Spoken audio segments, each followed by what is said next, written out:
to 10-101 CEO, Alina Krot. Hi, Yeah, Alina. hi. Hi. Hi, nice to meet you. Hi, same here. So, Alina, let's start this conversation by knowing a bit more about you.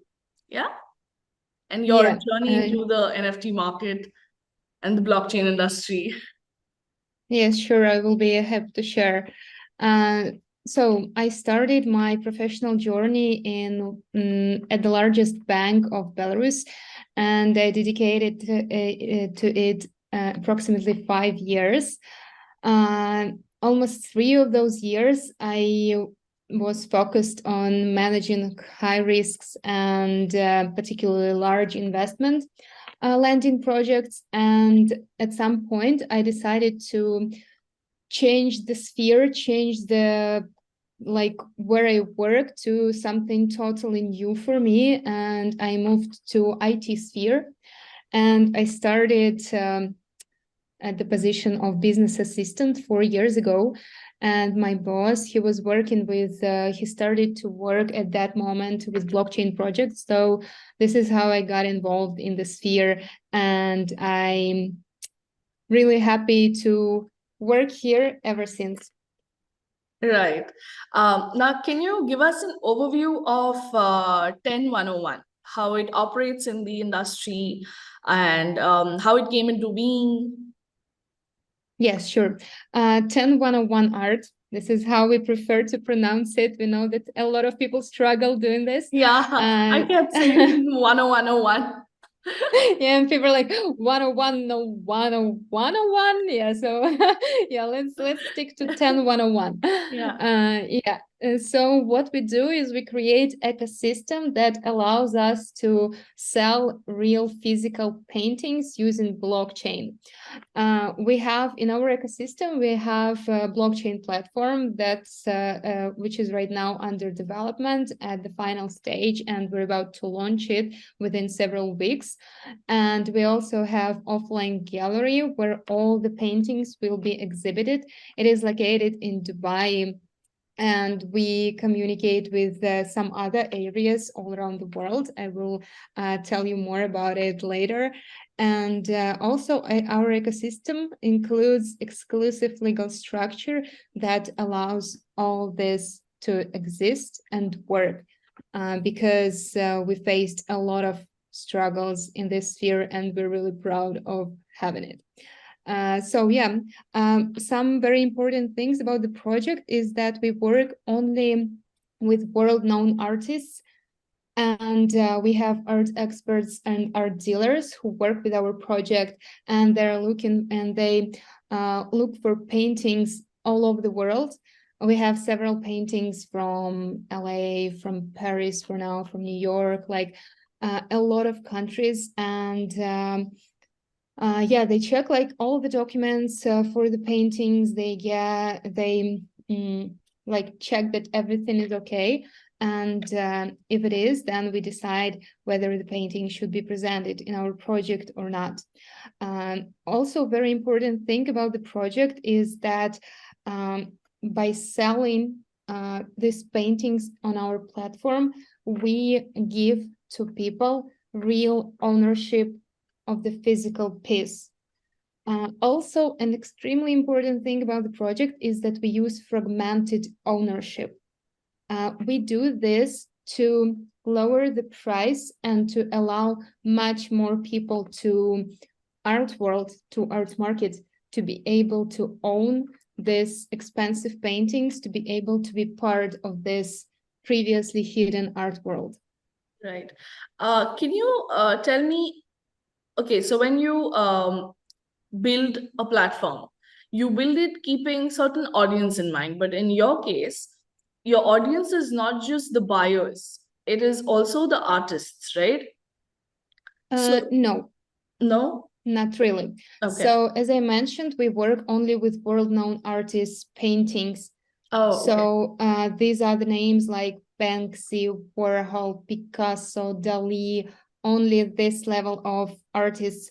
So, yeah, we at the current stage, what we create right now, we don't really provide services for like beginners or just digital artists. This is Okay. very special about our project, that we have like real masterpieces, Right. world known, like super famous. And yeah, we give the access to people all over the world to this level of market, using fragmented ownership, using blockchain, and presenting them, these paintings, in our gallery.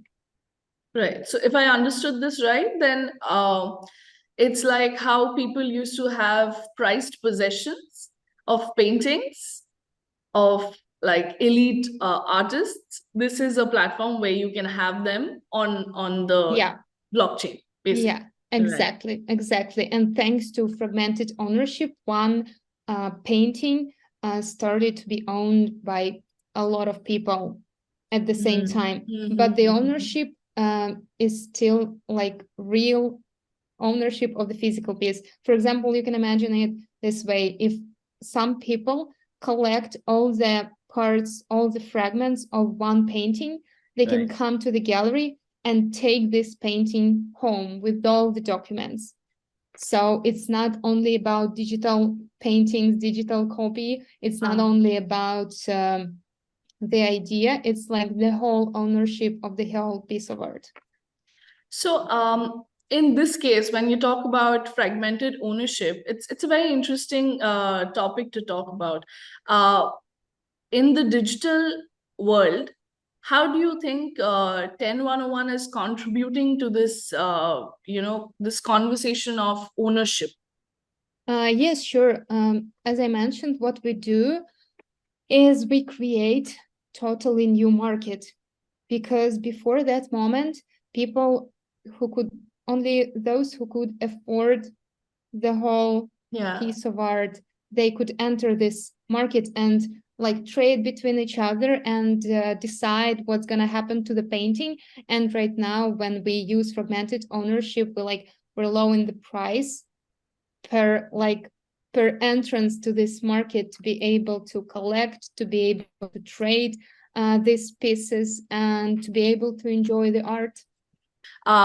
So, along with fragmented ownership, what are the other trends that you notice in the market in general right now? To be honest with you, the main kind of trend is that NFT is Mhm. not just a digital image. Right. This is what we fight with a lot, because NFT is amazing technology that should be used the way we do it, when it confirms the right to something that has value.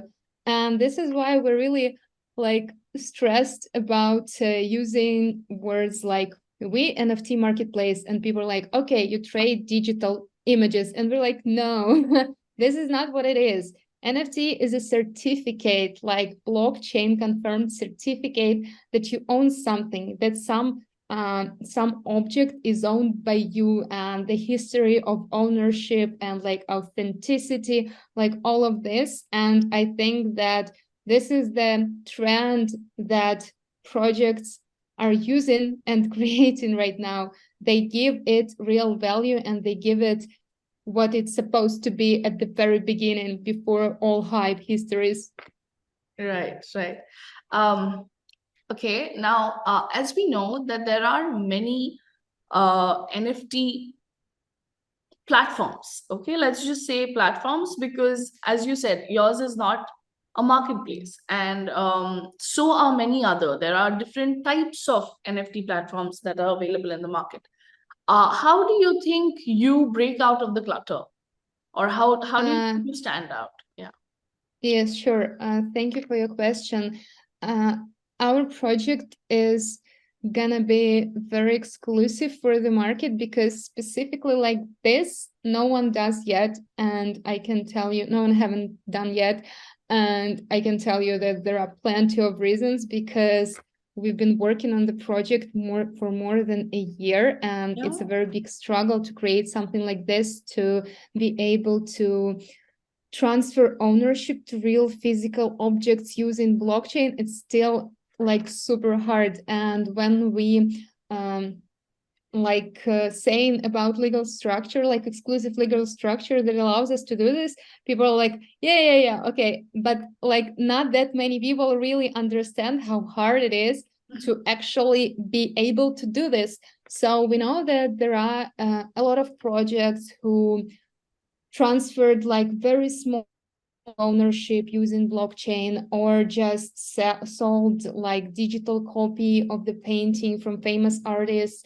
And like what we do is we sell 100% ownership and the painting, and we're gonna create DO system where people can vote for the destiny, for the fate of particular paintings, like whether to exhibit it in whatever, in London, in New York, in any other countries, or to sell it offline, or to burn it and just leave it in blockchain.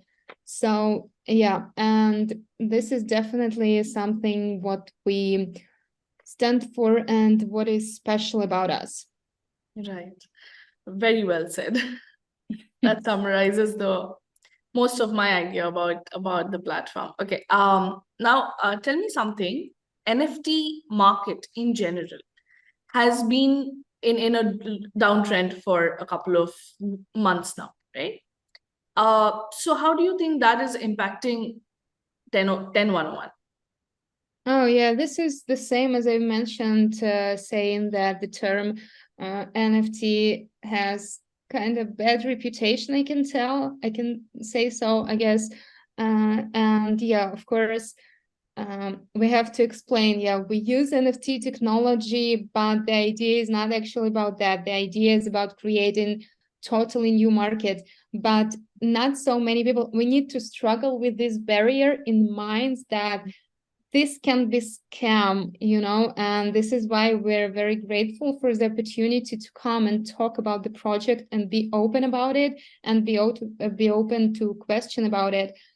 So yeah, but we also need to understand that what we see, like the data we compare current numbers to, is kind of, it was from hype years, when it was like something new, and when it was like a lot of scam, and a lot of people just wanted to earn a lot of money at a very short period of time. And like comparing to this period, like it's not really honest, because right now we think that market gets cleaner and cleaner from the scam projects, from those who want to just grab money from the audience and disappear. And I think that we have to be a bit more kind to the market numbers, and to see that air becomes clearer, and that projects with real value come to the market. And this is something very interesting, because NFT gets what it's supposed to have initially. Right. So that brings us to the end of the conversation. It was great talking to you. Do you have any parting words for us? Yes, definitely. I also wanted to add that our platform will be a marketplace as well. All the initial sales will take place on our platform, because we need to go through all the documents, like all the checks, and transport all the paintings, ship them, insure them, like all of that. But secondary sales will be available on famous marketplaces, like OpenSea, Rarible, and everything else. Please follow our social networks. We publish there the most relevant information, like this wonderful interview. And thank you very much for the opportunity to be here. Thank you so much. Thank you for being with us. It was great talking to you. So that brings us to the end of this episode. You keep watching and following us for more updates. Thank you.